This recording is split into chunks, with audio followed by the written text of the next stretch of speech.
Ada 5 aplikasi Java yang saya perlihatkan di sini. Tentunya Anda tidak asing dengan aplikasi-aplikasi ini, sehingga saya tidak akan membahasnya lebih jauh lagi. Ini adalah kalkulator, ya, kalkulator yang sudah berfungsi. Ya, nanti malah saya terjebak untuk terlalu lama membahasnya. Kemudian ini ada Windows dengan menu. Ini materi yang belum sempat saya buatkan tutorialnya. Ya, kelihatannya sederhana, tapi ini sudah bisa membuka window yang lain. Ini juga tidak bisa aktif. Ini seharusnya sudah Anda praktekkan sendiri. Kemudian ini lebih sederhana lagi.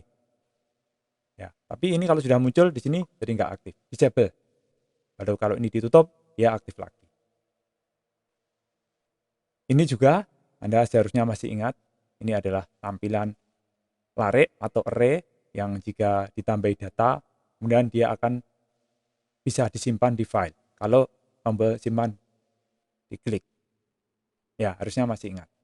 Filenya adalah file XML. Ini adalah bar chart.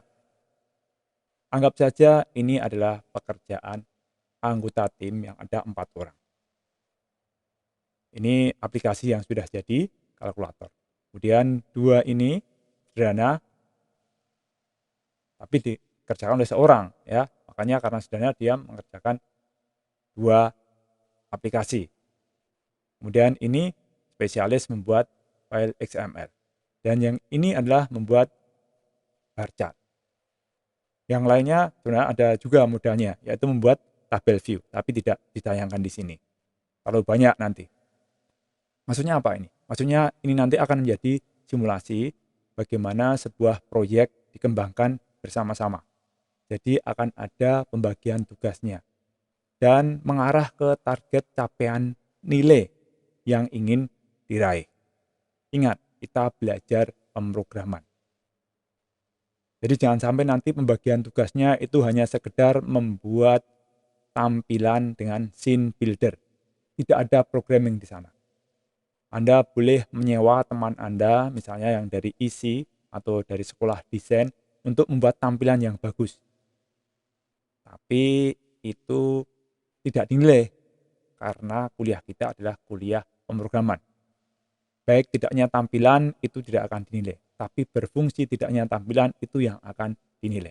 Ingat, tidak boleh ada pembagian tugas hanya membuat tampilan.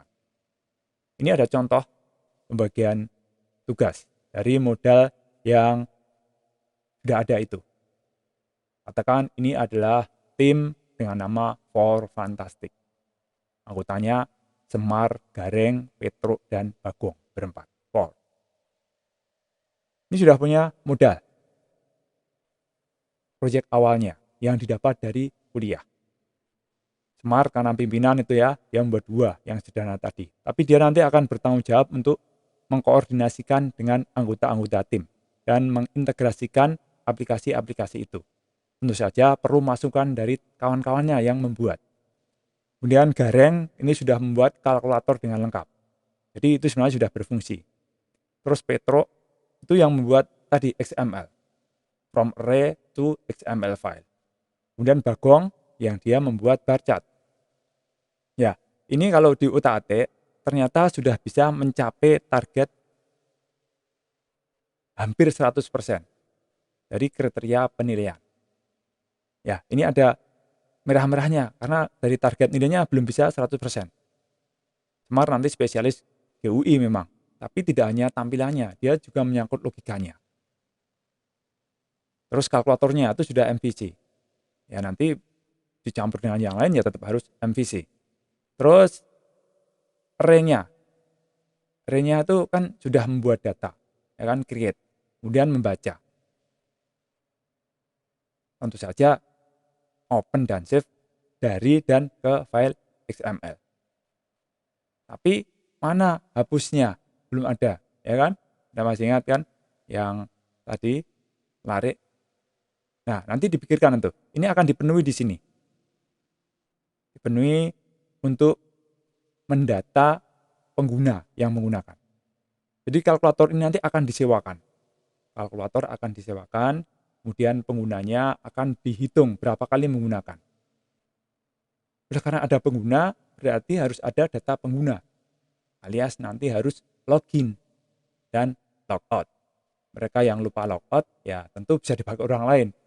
Ya, seperti zaman dulu itu ada rental komputer, terus ada lagi warnet. Orang akan masuk dengan account, login, terus dia akan dihitung tagih sewanya berdasarkan waktu. Nah, kalau ini sudah pengembangan, karena ini masih sederhana, nanti akan dihitung saja berapa kali dia menghitung dengan kalkulator itu. Nah, ini terus ada chartnya.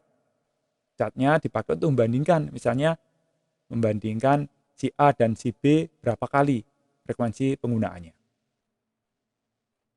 Nah, syukur nanti akan ada tabel view dari data pengguna. Ini sebagai bonus supaya semua yang disebutkan di sini yang menyangkut FPA terpenuhi. Ingat, yang F dan G itu bukan FPA. P itu menyangkut kredibilitas atau kualitas tim Anda. Nah, ada lagi pengembangan yang masih mungkin dilakukan. Anda masih ingat, kalau menyimpan data di file XML, itu kan semua bisa dibuka, ya kan? Dengan Excel datanya bisa dibuka, dengan Notepad pun bisa. Ya, kalau itu menyangkut password, apakah password boleh dibuka-buka seperti itu? Ya, kalau saya sih boleh-boleh saja, asalkan istilahnya ini nanti dienkripsi, dikodekan.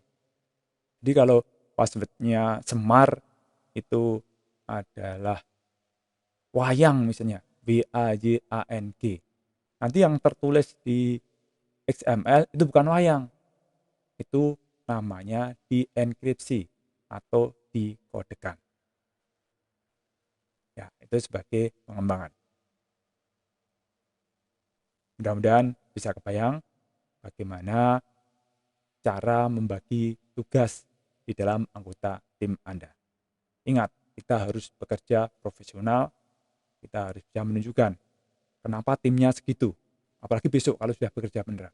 Kenapa kamu membutuhkan 10 orang? Harus jelas. Orang pertama membuat apa, orang kedua membuat apa, orang ketiga membuat apa, orang ke-9 membuat apa, orang ke-10 membuat apa. Itu harus jelas. Sehingga nanti yang punya dana, yang memesan program Anda, itu akan benar-benar memanjakan Anda dengan apa yang Anda minta.